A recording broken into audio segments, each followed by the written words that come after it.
here on Channel 1 TV, and if you're listening, it's City 97.3 FM, and you are welcome. My name is Chris Carter, and I'm so excited to be here with you to go through your letters that you have sent us. If you're wondering, maybe joining us for the first time, and you're wondering, what is this show about? This is the show where we get to help you solve all those problems that you have in your relationships.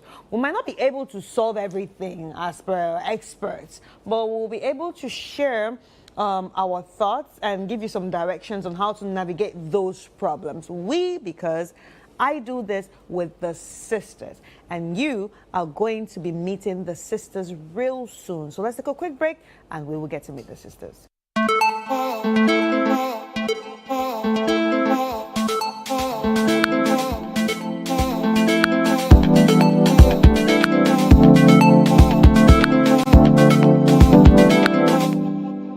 Welcome. It's Play to Aid. Get ready for the game show where every play has a purpose. Welcome to Play to Aid, the only game show where your knowledge and skill don't just win you prizes, they help change lives. What sport is considered the most popular in the world? Football. Every point you earn goes toward real-world support, from school supplies to health kits, clean water to emergency relief. Play smart, play big, Play to Aid. Catch all the action, the drama, and the heat. Most commonly spoken language in Brazil. Portuguese. Play to Aid every Sunday at 3:30 p.m. only on Channel 1 TV. Edna, let's begin. The Play to Aid game show is proudly sponsored by Tang Palace, Giraffe Island, and VVIP.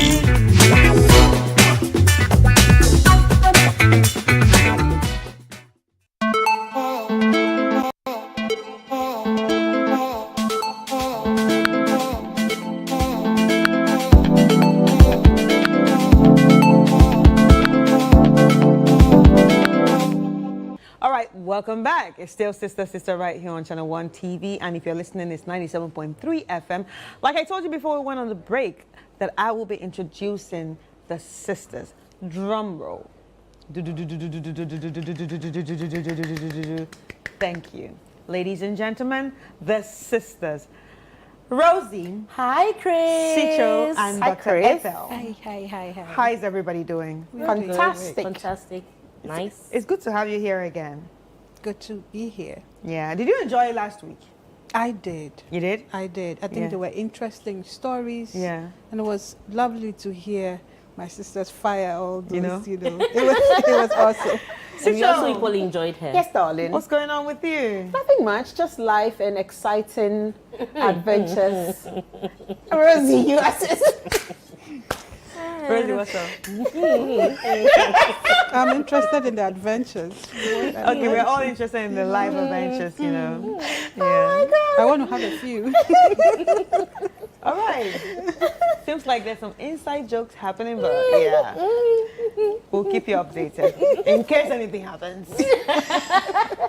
Anyway, ladies and gentlemen, joining us today, with some refreshments and, cooling our tempers with his very delicious cocktails and natural juices is the Juice Guy. Hi. Hi, Chris. How are you? Hi, sisters. I'm very well. Hi, Juice Guy. New week. Yeah. So let's see what stories we have.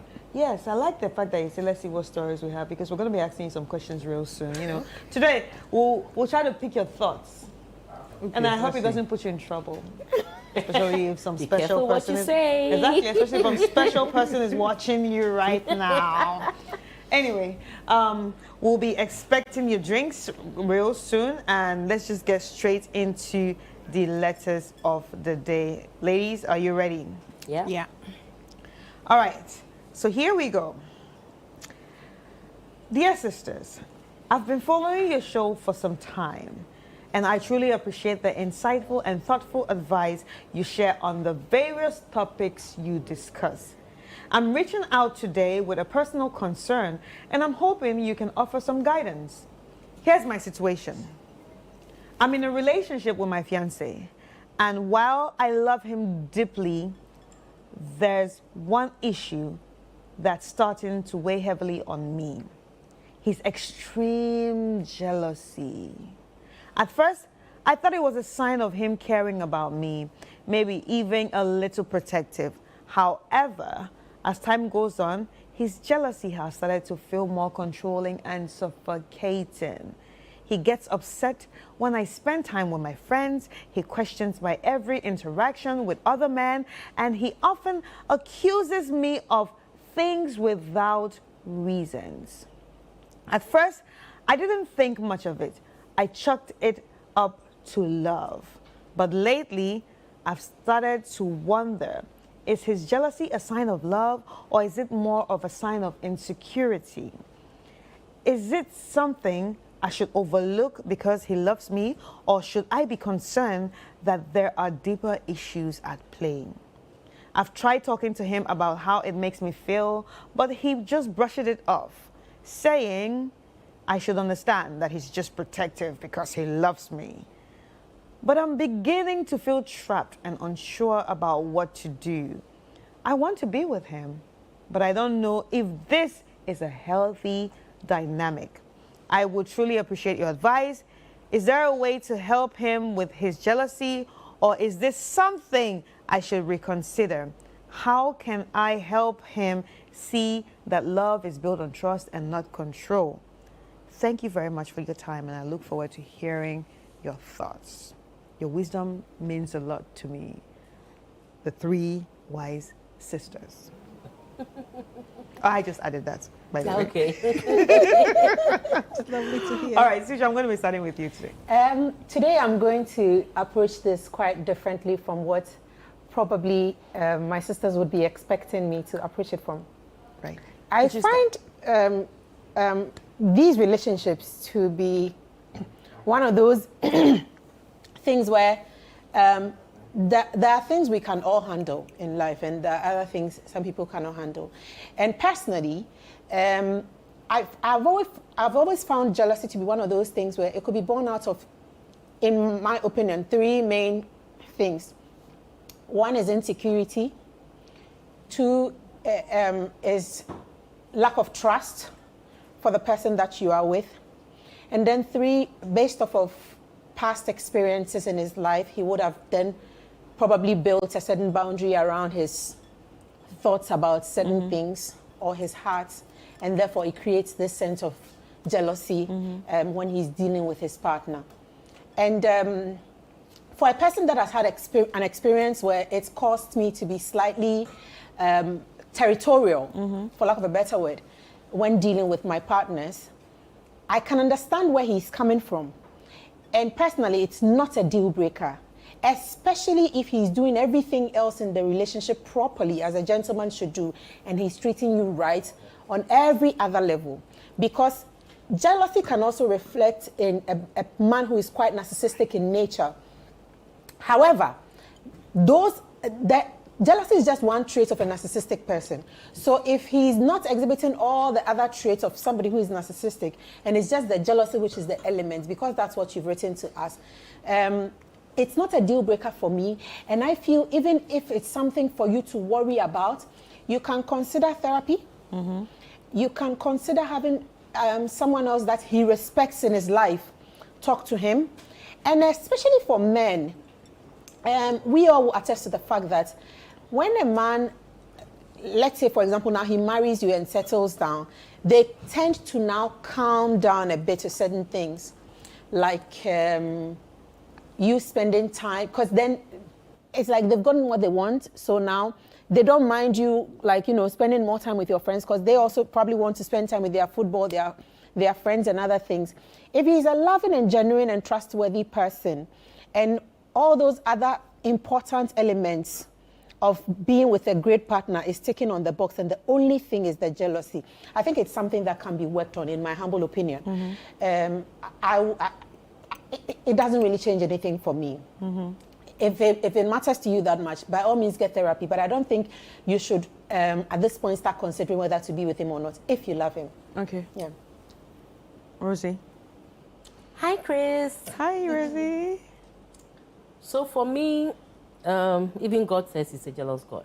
Yeah. Oh. So every relationship needs a dose, some healthy amounts of jealousy. So for instance, I'm in a relationship and I saw my husband with another, or my boyfriend with another woman in a certain way, and I don't feel jealous, then it means that for me, I translate it as not even having serious passion for whoever you're with. Anything that you love and cherish, when there is that moment where you feel like that thing is giving, like somebody else is taking attention from you as far as that person is concerned, it's okay to feel jealous. But I think jealousy should have boundaries. And when jealousy is healthy, you actually have a feel good about it. So it's like you're with somebody and your boyfriend can say, why don't know, why don't I need you now? Who was that? You know, like, but why are you jealous? I need to know. You know, there's a feel good about it. Where you feel like, oh my God, he cares about me. He cares about me, he's looking out for me. But the moment the jealousy moves to a certain stage where you become uncomfortable, then it becomes unhealthy. So what makes it uncomfortable? That's what I'm saying. It gets to a certain stage where you feel, you see, I think it's a relationship. You see, a relationship, I believe, should not be too difficult. You should reach a stage where you both understand each other. You both understand your excesses and are comfortable with your excesses. Because, you see, nobody can be perfect for you. You can also not be perfect for anybody. But you need to have that nice, balance where their excesses are things you can handle, you can tolerate. And your excesses are also things that he can handle and he can tolerate. The moment these excesses start causing doubts and they start getting uncomfortable and you need to be second guessing and it becomes excessive such that you feel like you can't be your own person. So in order to maintain a relationship, you need to cut ties with your friends. You don't need to talk to your colleagues. You need to be very careful who speaks to you. When somebody calls you, you need to be very careful who calls you. If your colleague from work calls you and then says something and it can be misconstrued and all of that, and picking your phone and checking. You see, once it gets to that stage, then it ceases to be a relationship. For me, it becomes an investigative scene. Prison. So for me, jealousy in itself is not bad. It is not bad. But the levels being described in this story, I believe, is alarming. And people who are fooled with such levels of jealousy, it's only now you're dating, you're not married. Such a person can even kill you before they realize that they've killed you out of jealousy. And a man's jealousy, a woman's jealousy, the result of a woman's jealousy is a lot of talking. I come and tell Chris, can you imagine? And what is it? And then that girl, that's a woman's jealousy. We talk. It's like hot. My colleague in the office will say, hot talk that doesn't cook rice.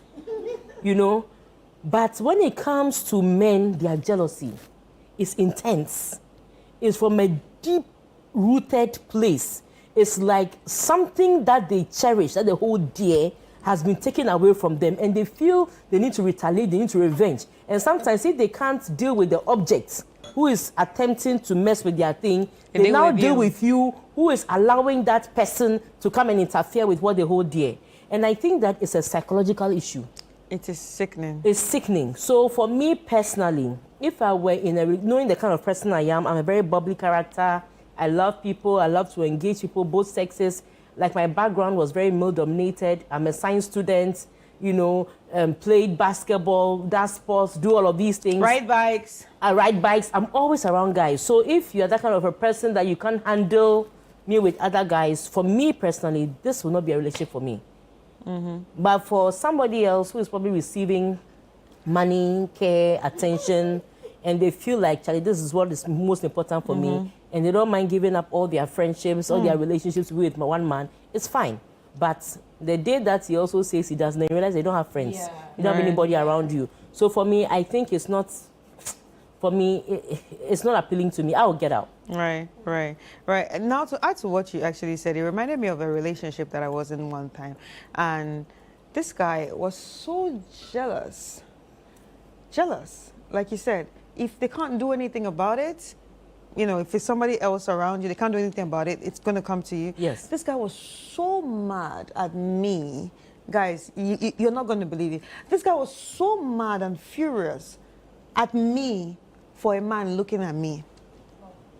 That's insane. That's extreme. Yeah. That's serious. And you were happy that he was looking at you. You were happy he was looking at you. The man was looking at you and you were happy. I was like, yo, are you serious? That's when I realized, oh, okay, I can't stop. I can't do this. Yeah. Yes. And that was the first time I saw that. Why is he looking at you and you are happy and you're shining your teeth?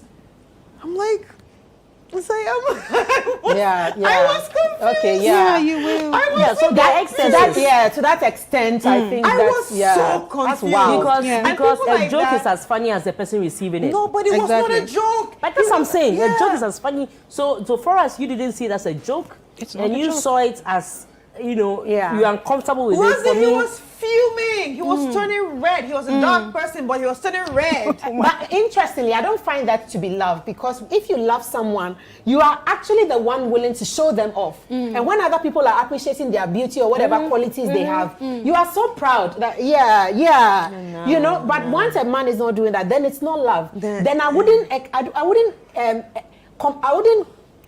define that trait as jealousy per se. You know, it's something else. It's something else. Yeah. So, Ethel, what are your thoughts, especially about what I just said? And you know, when it comes to men who try to separate you from your friends, because there are a lot of men that also have everything negative to say about every friend. Yeah. There's no good friend. She's like this. She's a gold digger. She's a this one. She's a this. Like, there's this your friend is spoiling you. She's doing this. What are your thoughts about that? Yeah, I think I agree with my sisters on the fact that every relationship requires some amount of jealousy. But I want to say that we should come to that point where we normalize getting out of a relationship for the small things that people think is nothing. Right. That's a good one. It means a lot to me. It can be where I press my toothpaste. That alone. if it X you, That's it. We can't do this. It doesn't matter how trivial it sounds. People should laugh about it. I can't do it. I can't do it. Because when you are left alone with a person in a room and they keep doing that one thing That extra. that I mean, sometimes it just gets there. So I think that, you know, this one, I hear red flags. I mean, I see red flags. I don't think it's comfortable.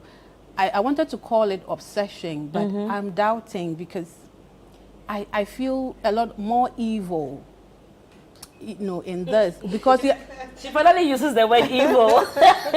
I guess my association is affecting me, you know, it's because I feel this person is looking for something. Yeah. It's not that I've seen it. There's and no I'm not, problem. They're just looking for problems. Always. at least even for your boyfriend, he saw someone looking at you. But this one, he's actually searching. He's doing a whole research to find that which to, you know, say, hey, I got you.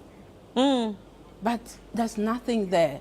And it's so sad. And I mean, the point where you talk about isolation, Yes. Yes. it frightens me, because I have gone through a divorce.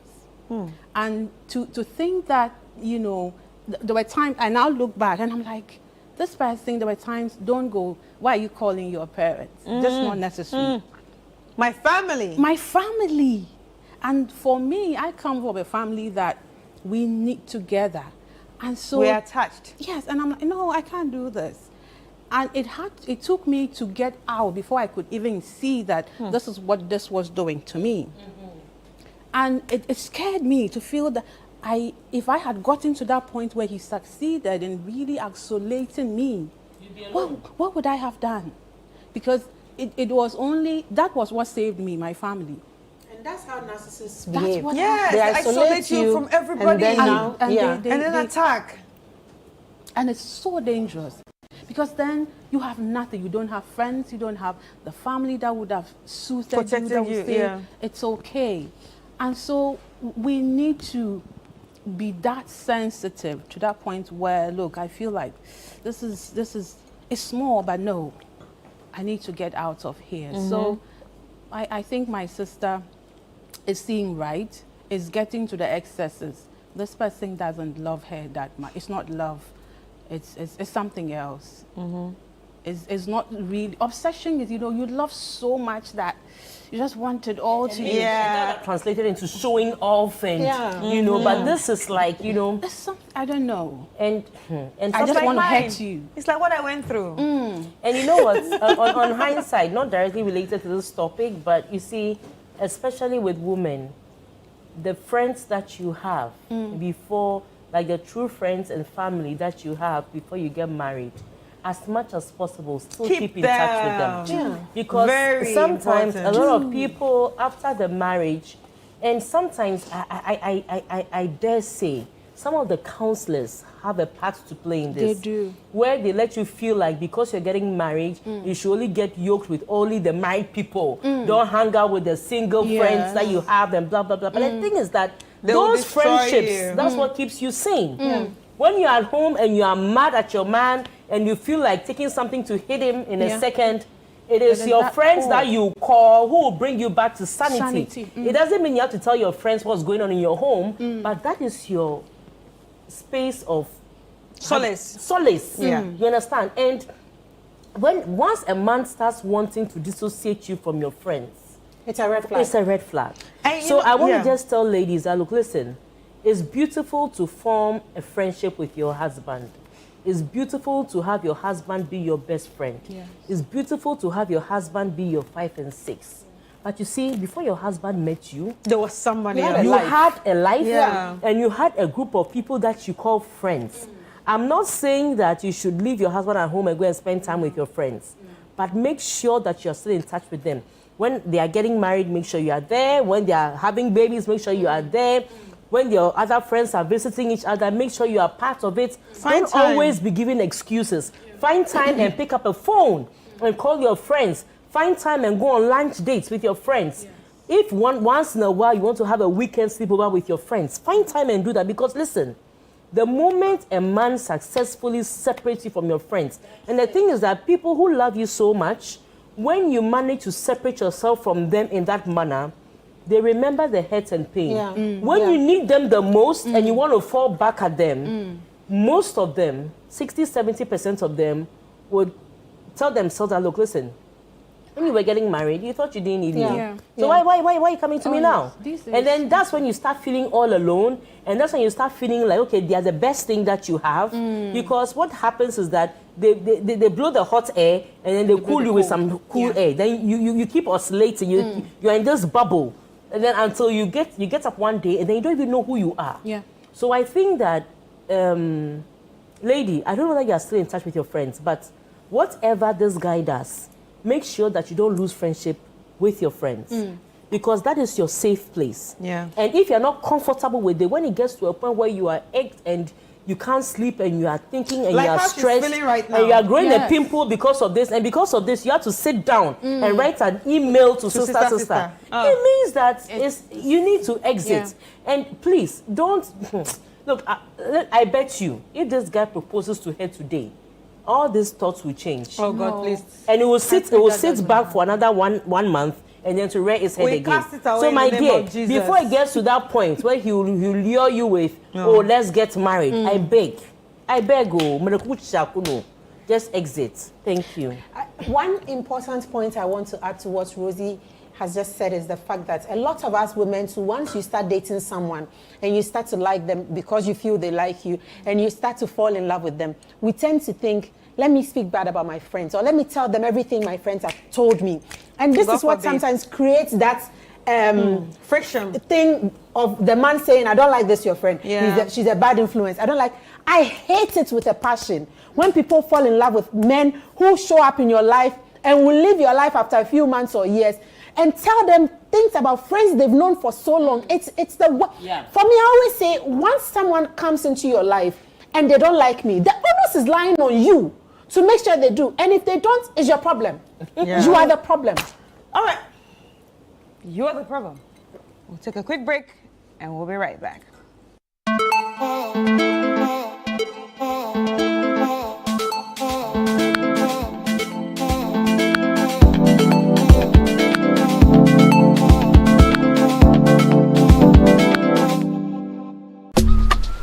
Life is a celebration of moments. Big and small. The sun is scorching, I'm feeling the heat. With Piva Drink, every moment becomes a refreshing celebration. Viva Cola, Viva grapes and From the beach to your home, in every corner of your world, Piva Drink adds a burst of Viva refreshment. grapes and orange. Give me Viva cocktail and tangerine.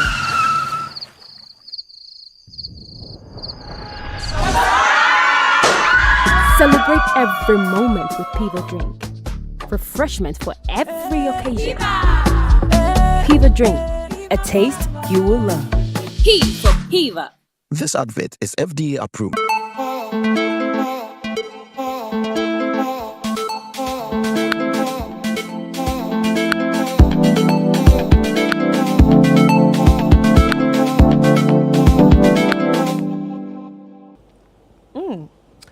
Welcome back, ladies and gentlemen. It's still Sister right here on Channel 1 TV. And if you are listening, it's City 97.3 FM. Yes, you caught me enjoying my drink from Juice Guy, a wonderful cocktail with some natural juices. So if you want some, all you have to do is reach out to him. Thank you, Juice Guy. Thank you. It's a pleasure. All right, Juice Guy, but wait. Before we get into the second topic, Okay. what's jealousy? How do you know what's jealousy when it comes to men? What's the healthy jealousy to men, like for men? Is he jealous? Is he a jealous man? So for me, I'm struggling to understand what you mean by that, because when guys tend to show so much care, most at times you have the opposite sex thinking he's being too jealous, especially when you have had stories being told, and this friend did this with me, and so you've been told stories about individuals, Right. so you want to be guided to the So extent. you want to take your girlfriend away from that person Sometimes. because just to of the be stories sure. you've heard. Exactly, because probably you may not have experienced them yourself. So you're only being cautious by the way you're going to go about everything, because of course it is her friend, Right. and you don't want to lose the friendship too. So sometimes you want to either stay away or be cautious, because I bet you if Sicho is that girl, no.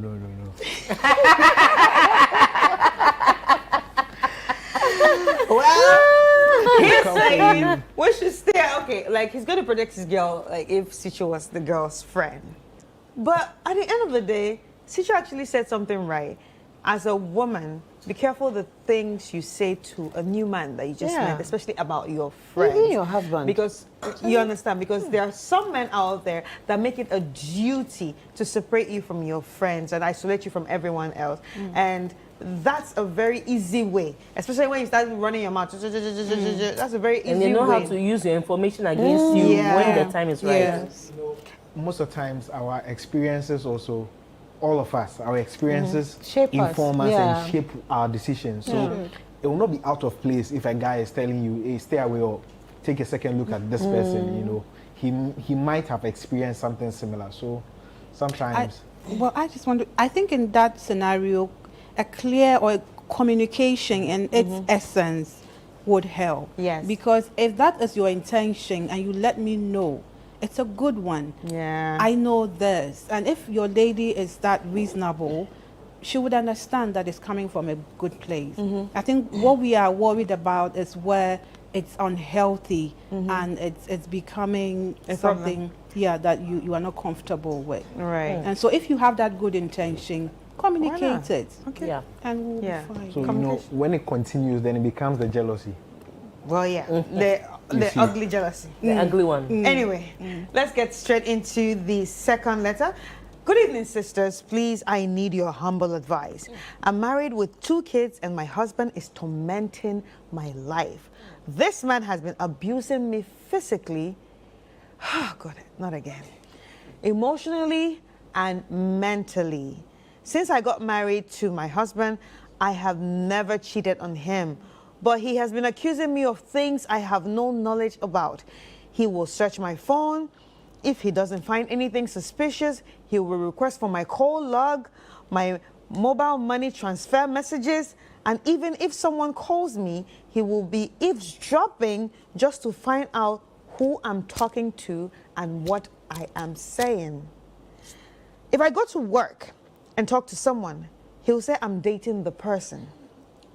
If someone greets me, he'll quickly ask whether I know the person or the person knows me. In fact, I'm tired of this whole marriage thing and I want to walk out for the sake of my life and the peace of mind. My children are 1 and 5 years old. Anytime I've tried talking to him, he's told me that he has no problem.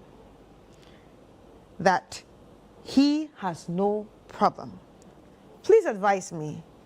Is it the right decision for me to walk out of this marriage with my children when he's always threatening me that if I leave the marriage, he will come for his children?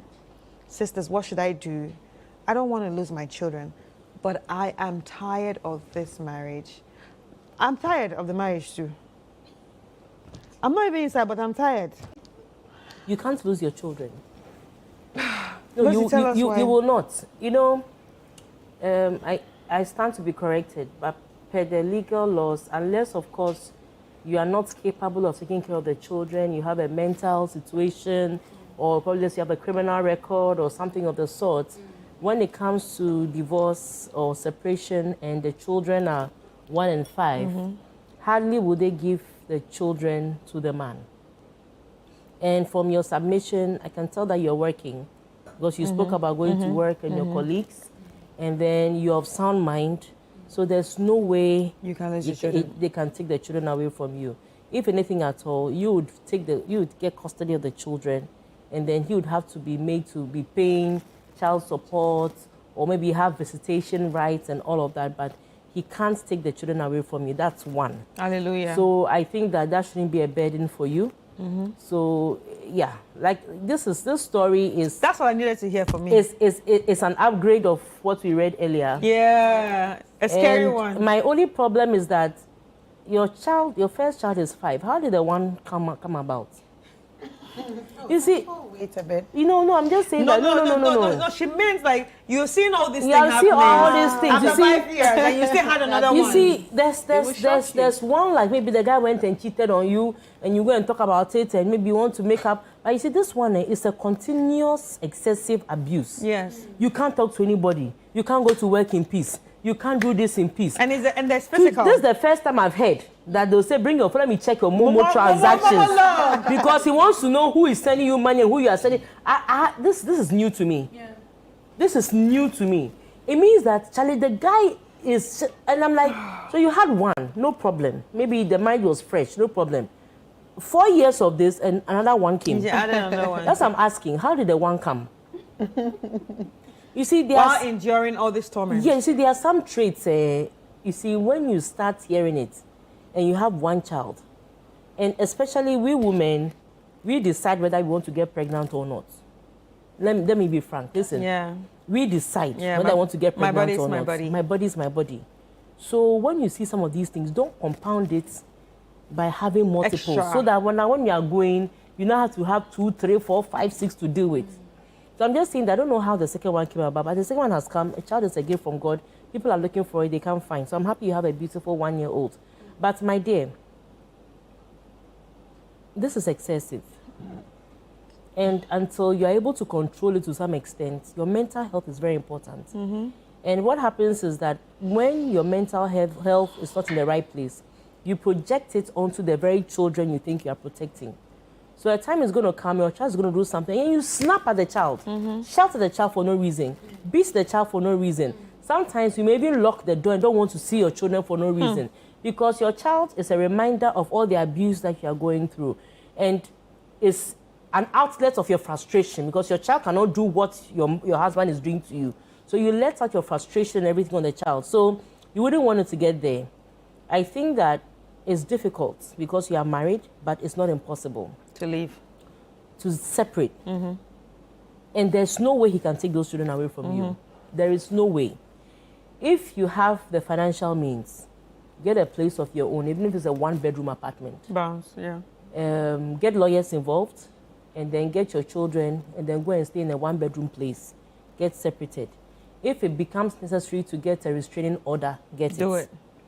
And because I'm all for mending relationships, because sometimes until you are in it, you don't really know maybe the genesis and all of that. And I'm all into giving excuses. I've said it several times that if your husband cheated on you, that wouldn't be a license for me to leave. The question is how? And is it continuous? And I'll look at a lot of dynamics before I leave. But there are certain things, when it becomes excessive, continuous over a number of years, you need to take that step and just get out.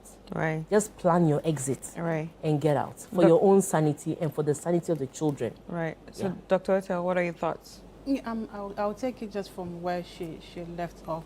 You plan your exit. I think that she herself has come to a good conclusion. She's tired, and it's a good thing.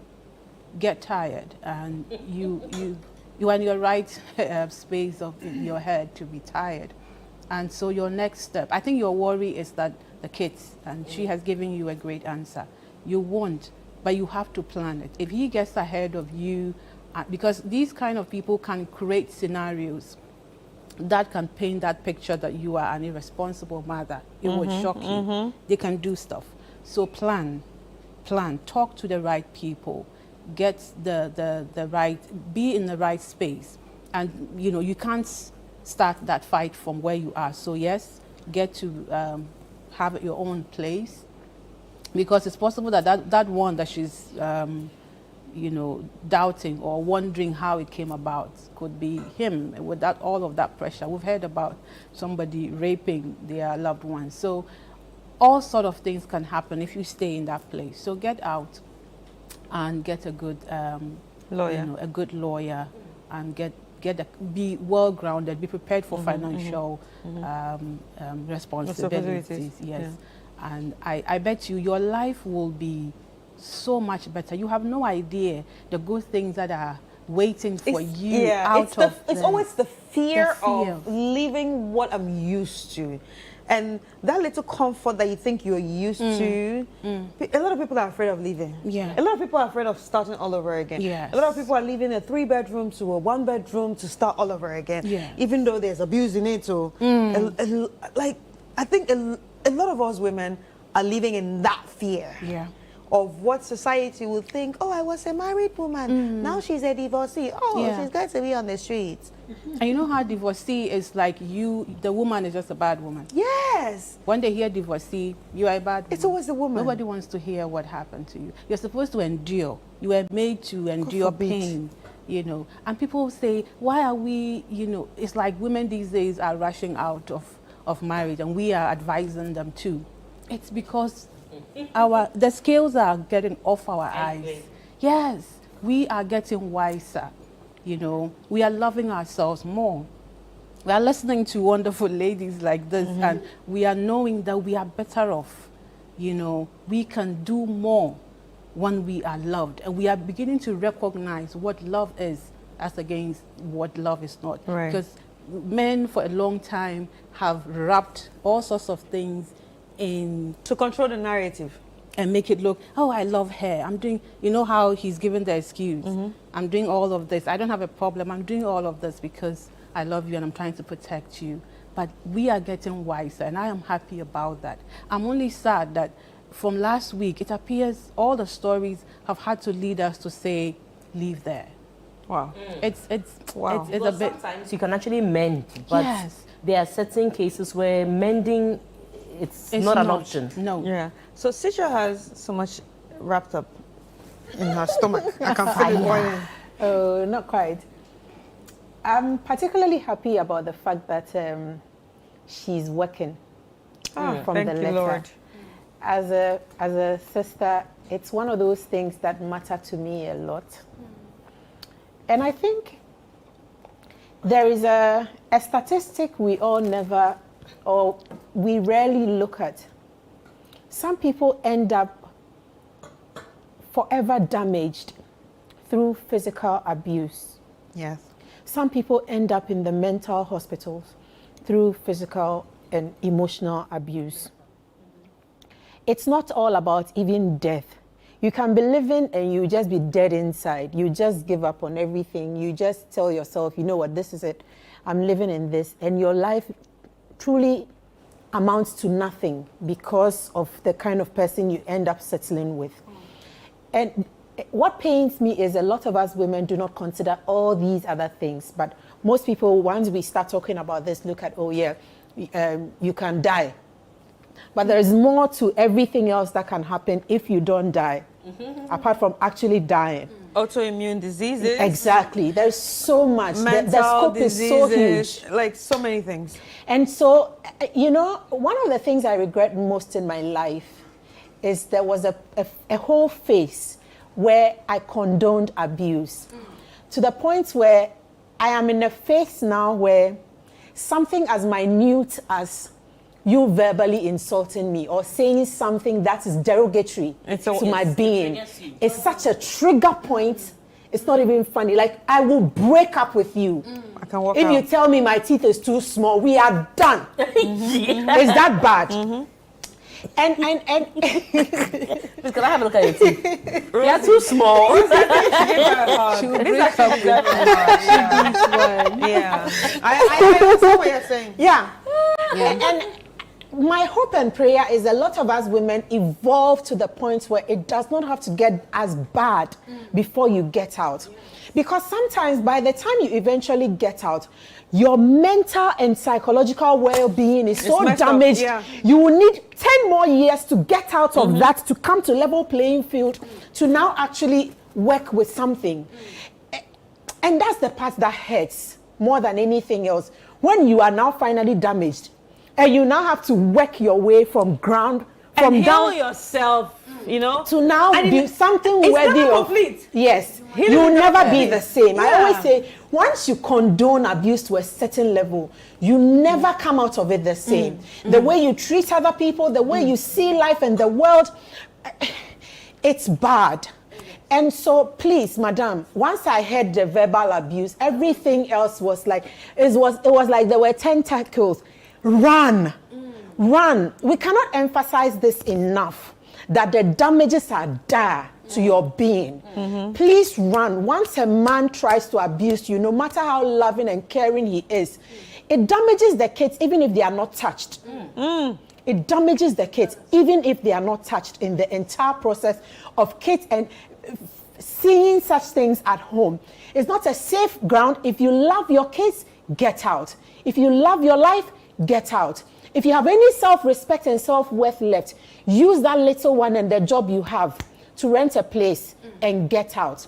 Now, one last point I'll add to it based on a recent experience is, again, I am happy that she's working, because sometimes in instances like this, a lot of women fear when they don't have a job that I don't want to go back home, because there is a thing that families also do that is just unfortunate, and it puts women in a very terrible space. They will tell you to come home, but after a week, you become that failure in the family where nobody respects you anymore, where nobody wants to treat you like somebody who, everything around you. Sometimes it's not being said verbally, but actions around you make you feel like you failed in life and you're not worthy of respect. Yes, and some even, and so family meetings, they don't invite you because they don't think you are worthy. And so I am so passionate about that as well, that if you have a job, the last place you want to go is back home. If it means selling pure water but it as an extra job, space. it should, but it is not. It should be. It should, but it is not. I'm telling you firsthand, it is not. Whatever happens in your life, that's the last place you should go. And honestly, it's one of those things. I've just come to that point. This is it. This is a life we have. But whatever it is, get out of there. Wherever else, go be. If I may, just on that, if I had to say that, I might have cried, you know, because I have a life experience. And one thing I would want my sister to expect, we are telling her to go. If she's a Christian, the church will be pastors will call her. Yeah. They will pretend to hear the story. They will say, oh, jealousy. Oh, say no dear.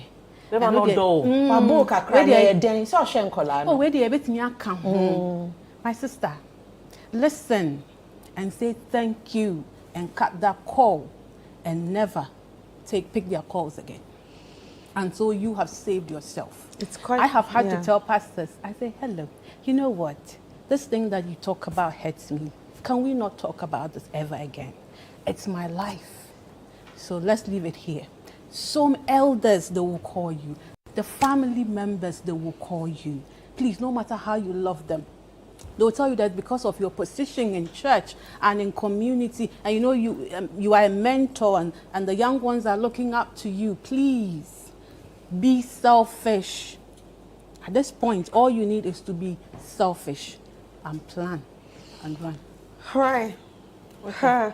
I think this was a very emotional Yeah. letter, especially for the fact that you would think that family would come to help, or family can be the safe space. But it just dawned on us that sometimes family will be the ones that will push you back into a situation that you're not supposed to be in. And I think we need to do better as African families.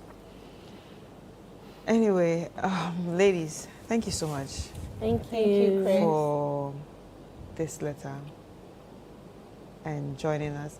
This is emotional. Yeah, it is. It is sad because one or two of us, or three of us, or each and every one of us has felt it before. And there are women out there that are watching us right now that are still going through the same thing. So thank you for sharing your thoughts. Thank you for sharing your advice. Thank you for just talking about this, because it's heavy and it's something that we do not talk about. Because from this, I just realized that, hey, families sometimes are culprits. Yeah. The church sometimes is culprit to telling women to stay in things that are killing them. And like Sicho said, it's not just about the physical abuse that you see, but there are things happening that you are not seeing but are happening. Autoimmune diseases, there are plenty. A lot of women are going through autoimmune disease. Your body is fighting you. You don't know what's happening. You are getting inflamed. They say, oh, your body's inflamed, this and that. It's the anger. It's the everything, the confusion. It's the so many things that you're going through. And I'm glad that we talked about it. Ladies, thank you so much for joining me on this episode. And let's take a quick break. We'll be right back. And I will share my final thoughts.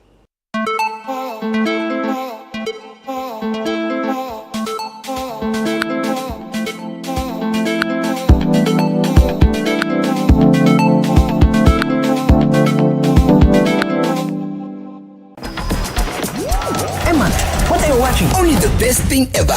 Because these holidays, the joy never stops. Picture this. The home is filled with low moments and intense drama from the local shows. With Serie A, Premier League, and even WWE. The kids are hooked up with adventures and fun learning. Yes! I love pie. I love you and pie. So stay connected to entertainment anywhere with GoTV. GoTV, love it.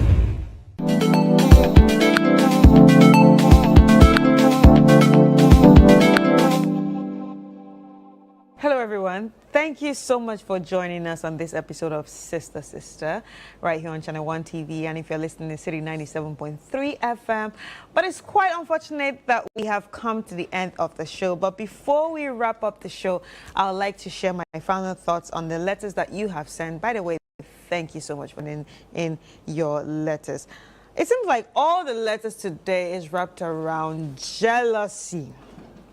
Jealousy. So, like the sisters have said, jealousy can be in two parts.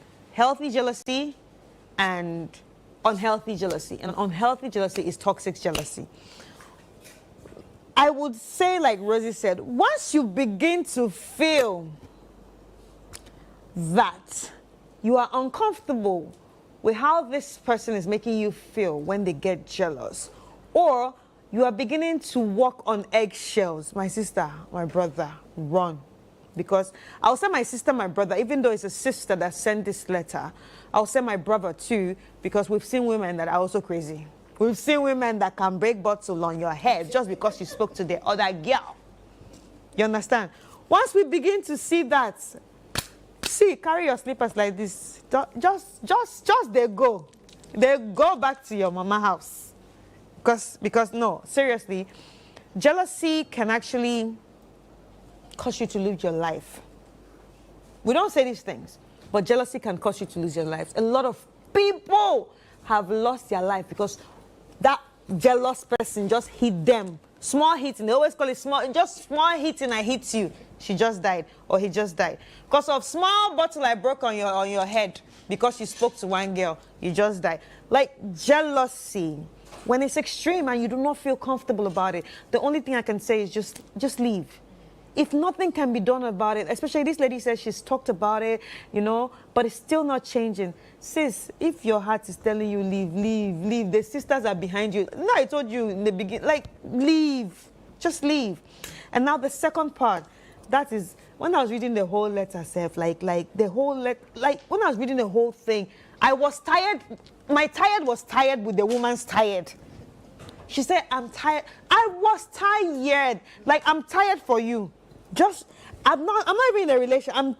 Oh, Jesus Christ.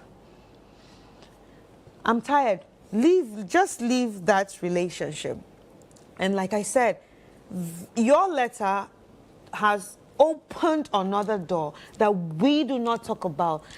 When women are abused in a relationship and they run back home to their father's house, to their mother's house, to the family that they were in before they got married, like, why would the family treat them like outcasts just because their marriages did not work?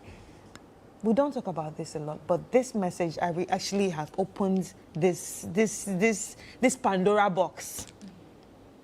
Why do we always want to push women back into situations that are killing them just because of family name, just because of you come from the church, your father is a chief, you are destroying the family name, your marriage did not work, so you are not like I don't know, I'm tired.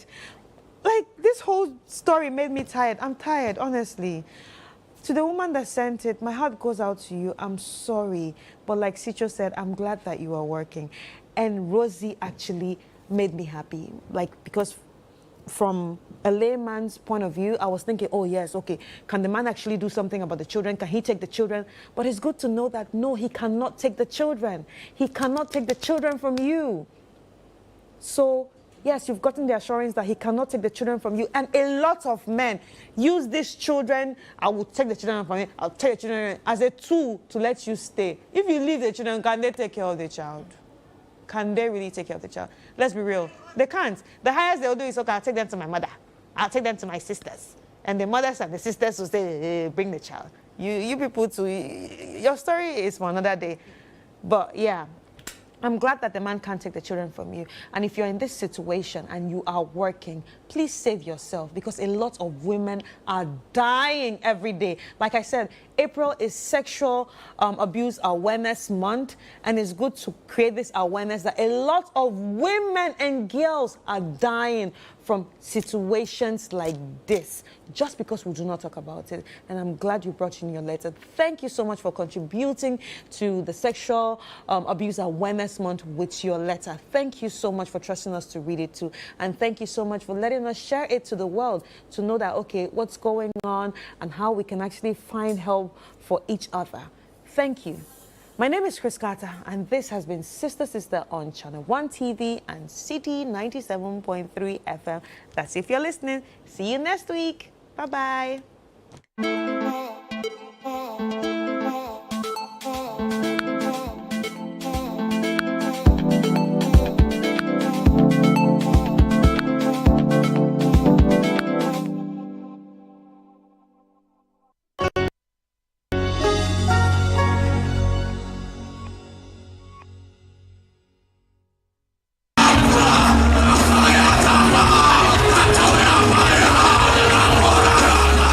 This year, take the first step towards a deeper connection with God and one another. Join us for the Family Consecration Service, a powerful journey of faith, love, and renewal. In 2025, we are called to consecrate our homes, our hearts, and our lives. The Lord is protecting you with His favor this morning in the name of Jesus. May the Lord favor your going out. May the Lord favor your coming in. To dedicate ourselves and our families to the path of faith, grace, and unity. Through prayer and reflection and a shared devotion, the Family Consecration Service 2025 brings families closer together, strengthens bonds, and invites God's presence into every corner of our homes. It's on Thursday, 1st of May 2025 from 6 a.m. to 12 noon. The venue is the Oil Dome, Royal House Chapel International, Accra. There will be renewal of vows for married couples. On this occasion, I'm asking you to forgive me for all the hits and pain I have caused you. Join countless families around the world as we come together to consecrate our lives in the spirit of love and faith. A consecration for today and for generations to come. Make this year a new beginning. Family Consecration Service 2025 for the love of God and the love of family. Join us this year. Together, let's consecrate our families and our hearts.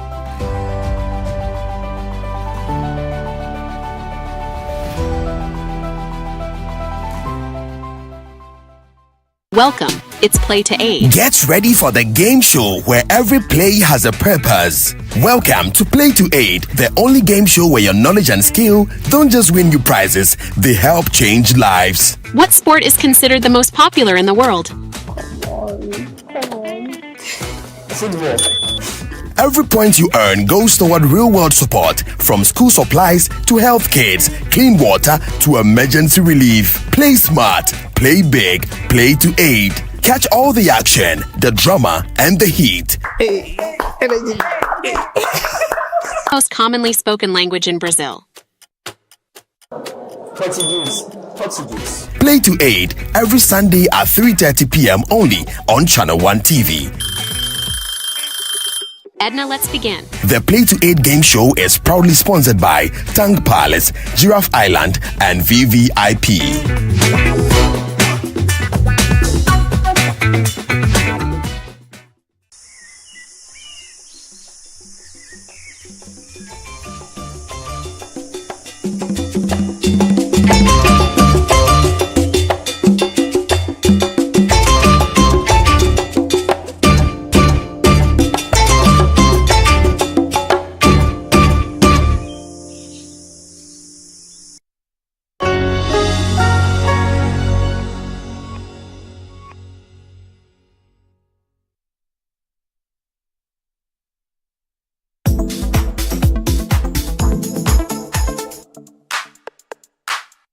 We use AI to answer your questions on sexual and reproductive health. But humans have very many ways of asking the same exact question. It's natural language. It's a gift of ours. But the cornerstone is technology that understands lots of questions, previous questions, to answer new exciting questions. And AI is our solution to that. Right now, I'm currently documenting stories from elderly people that are aged 80 and above, from all the cultures, like everywhere in all parts of Nigeria. When I'm done in Nigeria, I'm doing it for the entire countries in the world, Africa and the rest of the world. I'm not just documenting, I'm also filming them, and I'm going to be exhibiting them in a holographic way. So in 50 years' time, you could be speaking to your ancestors. Africa is young. Africa is innovative. And Africa needs to be healthy. Izola is a digital health tech startup that uses and leverages compassionate AI. We're giving families freedom and peace of mind. And that's the meaning of Izola, by the way. It's a Bantu word. It means calm. And we aim to bring calm to the healthcare journeys of these families. Artificial intelligence is taking over the world. It's making it easier for people to make decisions. It's translating information that you did not even know you put. It's translating it into data for you that helps you make better decisions.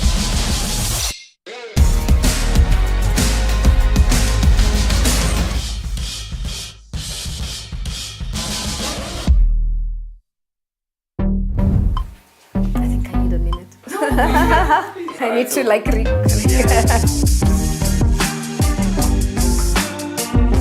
My name is Wamoyo Wotoki. I am co-founder and CEO of Izola. Izola is a digital health tech startup that uses and leverages compassionate AI to create tools that simplify the health journeys for families with special needs, children, specifically the neurodivergent. Our goal is to simplify neurohealth journeys for families with special needs children. We have two products. We have an AI-integrated personalized therapeutic platform that's called Izola.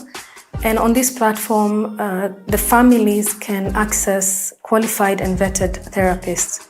We have a second product, which is Zaidi, which is a health agent that is built on generative AI. And families, not just the families, but also their friends who want to know what's happening with this person's child can access information 24/7. It's a health agent, a chatbot. And we have made sure to train it on evidence-based information. Izola began as a result of some scientific research that was being done in Kenya by our parent company, which is an AI biotech based in Germany. And we were working on creating tools using machine learning to diagnose autism. And while we were here, we realized that there was this gap, and these families were not accessing the therapies that their children need, mostly because it is expensive. And we realized we could use technology to lower the cost and also close the access gaps that were there. We have virtual therapy, we have hybrid therapy. We even have some of our therapists attending to the children at school, where the parents agrees with the schools that in the afternoon the therapist can come. And this creates continuation. Yeah, there's scientific evidence that the earlier the intervention starts, the better the outcomes for the child. And it also needs to be consistent. So we don't have situations where somebody does therapy today and then, maybe it's not a priority next week. So we want to lower the cost, use technology, leverage AI to make this possible. So there's consistent intervention. AI for us is a tool. It's not the solution. There's no need to fear it. And as long as there is us behind the technology, there's humans behind the technology, I'm pretty sure that we're going to all enhance or embrace this superpower enabling technologies that are coming up. And we need to do this because the rest of the world is moving so fast. We need to do this as Kenyans and as Africans. Africa is young. Africa is innovative. And Africa needs to be healthy. So Africa needs our company because we are using new technologies to close any resource gaps, close healthcare access gaps that exist. And so, yeah, Africa needs our company because we are creating tools that will speed up and create our superpowers. So ethically created, representative of human diversity, and compassionate. And we ensure this by localizing the tools that we are creating. We are able to see where the person who is logging in, where they're located, and then they're able to look at the data or get the information they need in their language. Saidi speaks Swahili now. That's exciting for us. So by localizing, that ensures scientific, cultural sensitivity. You can ask Saidi any question. And for example, families with special needs children, they need to know how to toilet train my child or what kind of recipes are appropriate for my child. And you cannot have recipes with ingredients that are not existent in Kenya. So we watch out for that. We definitely are working on the mother care aspect because when a mother has peace of mind that her child is taken care of, she's able to exercise her economic agency. So you can either have a mom who is running from work or has to get out of work because she has to take care of a child with special needs, or you can have a mom who has peace of mind that her child is well taken care of, the therapist is coming at home, or the therapist is coming to the school to provide the therapist. The child's milestones continue to be met and they're not left behind. That's definitely one of the ways that we are contributing to the socio-economic development. We're giving families freedom and peace of mind. And that's the meaning of Izola, by the way. It's a Bantu word. It means calm. And we aim to bring calm to the healthcare journeys of these families. My son was diagnosed with cerebral palsy. I didn't know about it there before. Since I was a new parent, I didn't know anything to do with cerebral palsy. I didn't know what was it. But through the app from Izola, now I understand more what cerebral palsy is and ready to tackle all the challenges that comes with cerebral palsy. It has been wonderful. I'm a busy woman for first. I'm in business, and without the app, you used to get a lot of challenges, because if you get like your son is sick, you used to look for doctors, look for specialists, look for now who can handle this. But through the app, you just click, get the information, and you're done. No wasting of time, and you get what you want from the app. There is hope. There is a lot of hope. So me, I'm hopeful for my child. I know he's a great man, and I know he's going to impact so many in this country and in the world. The ultimate success will be that children are getting the therapy sessions they need, they're participating in society, they're getting jobs. So I see a world where the neurodivergent are part of the world, like they're very active in exercising their own economic agency like everybody else. 10 years from now, we have built a globally renowned company. We have created technologies that have crossed over across the world. The world needs Africa, and Africa is already young. Africa is already innovative. Africa needs to be healthy.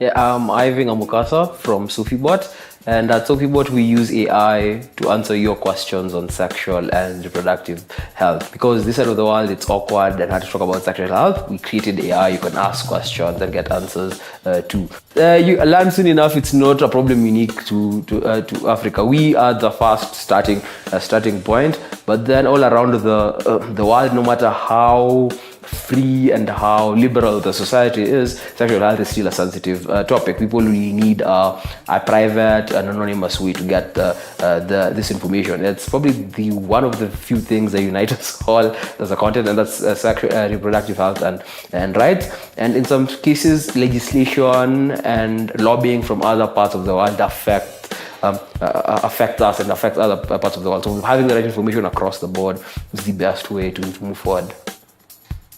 So AI is the centerpiece of what we do because we want to answer questions fast, but we want the user to be comfortable that they're not sharing the personal information with an actual human being who will judge them.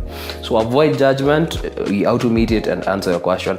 Initially we weren't good enough, our technology wasn't good enough at understanding and answering questions because the technology was limited. We started off with it was limited, where you had to predefine questions and answers. But humans have very many ways of asking the same exact question. It's natural language. It's a gift of ours.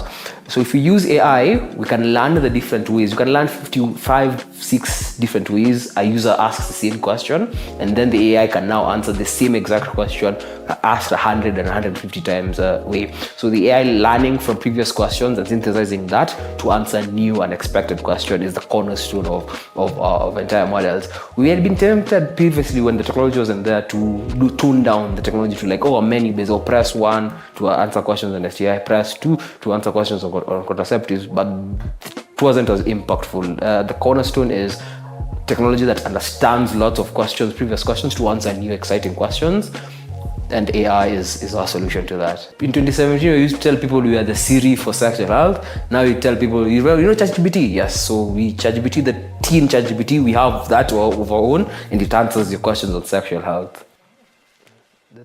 On August 2016, I think June 2016, there's a call to action by the United Nations Population Fund asking innovators, asking techies to solve for sexual health. I hadn't even thought of how big the problem was. And it was an instant eureka. It clicked, like there's this technology I've been playing around with, and this is the point where it has the most impact. It was a nice intersection of 2 different worlds, and I ran with it. Make it anonymous, have how to automate it and deploy. Yeah, our data set is about 30,000 question answer plus, so 30,000 times different unique questions and answers. Now we've added three other languages now translating those question and answer pairs to exact question and answers, and now you can now train the technology. So Western companies, big tech companies aren't as invested in our problems and our unique experiences. So there's an opportunity for Kenyan and Africans to build our own data sets, to build our own AI model. I consider that as an opportunity. They call our local languages under resourced. We don't have enough literature out there to train AI models. That's an opportunity for us as Africans to build our own models, to first curate our own data sets and create our own unique experiences, and then train our own models to reflect our own cultural experiences. The first ethical concern is, do you have sub-communities in your data set who are not completely represented? Or on the other angle, do you have larger populations that are overrepresented? They're not a true reflection of life. So that start off with the data. The second thing is the claims. So very, very careful the claims that your AI does and the solution does. SophiBot does not diagnose diseases. It will offer you answers on symptoms, but then it will not offer diagnosis, because our technology is not at that position, and technology in general is not at that position to reliably give you correct diagnosis. So that's our take on it. Data set, how you train it, monitoring it, and lastly, claims, because it's new, exciting technology. There are some people who are making claims that the technology cannot do yet. So be very, very careful with the claims you say your technology can do. For a long time, I've wanted SophiBot to be on SMS. So while global companies try en masse at scale, we want to localize it to you and your unique experience. So we want you to talk about SophiBot on SMS in as many languages as we have in Kenya. Last year, we worked with the CBO in Nyanza to translate our dataset from English to Swahili, and by just retraining our AI model with that dataset, we can now answer new questions in a new language, Swahili. So from now on, our strategy will be like looking at other communities out there who run their own centralized interventions, working with their network of peer mentors who translate our dataset in new languages, and by just doing that, SophiBot can answer new questions in new languages and on SMS. That amplifies our impact. That cements our impact, helps us move the conversation forward. That's our plan. SMS is the most ubiquitous form of technology, whether you have a smartphone or not. So you talking to SophiBot, you talking to AI in the most, I try to call it low latency format ever. You don't need a smartphone, you don't need a fast supercomputer to interact with the technology. So using AI in the most low latency way, in a language that you understand, in a language closer to your mother tongue, in your mother tongue. So that's what excites me about SophiBot.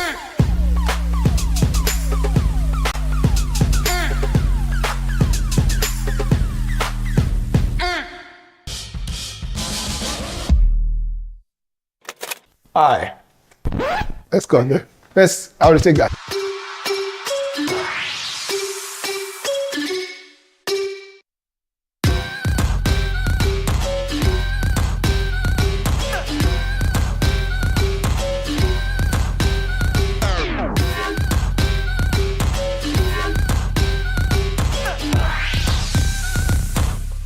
Hi, I'm Oluwagbenga Oshowe, CEO at BioLenLive.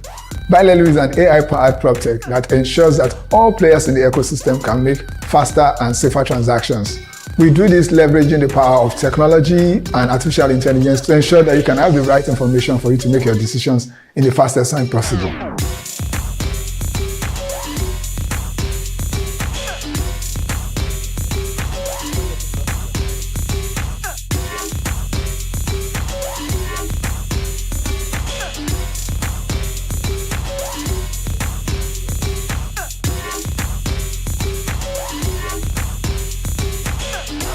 The real estate ecosystem is broken. PropTech is one of the ways to solve it, which is leveraging the power of technology to make it easier for people to acquire real estate, to acquire properties, right? Either you're buying a house, or you're renting a place, or you're looking for a short let for a short-term stay. So in all of this broken ecosystem where there's a lack of trust, our big elevator pitch that we are solving the trust problem in that ecosystem, in that transaction space. So we sit in the middle of buyers, sellers, financiers, regulatory bodies. So for buyers, we become a platform then to see verified properties sold by verified sellers. Right? For sellers is that they do not have to take on all of that marketing effort before their properties can be seen by the people who need to buy them. So they list on a platform, they come to us with the properties.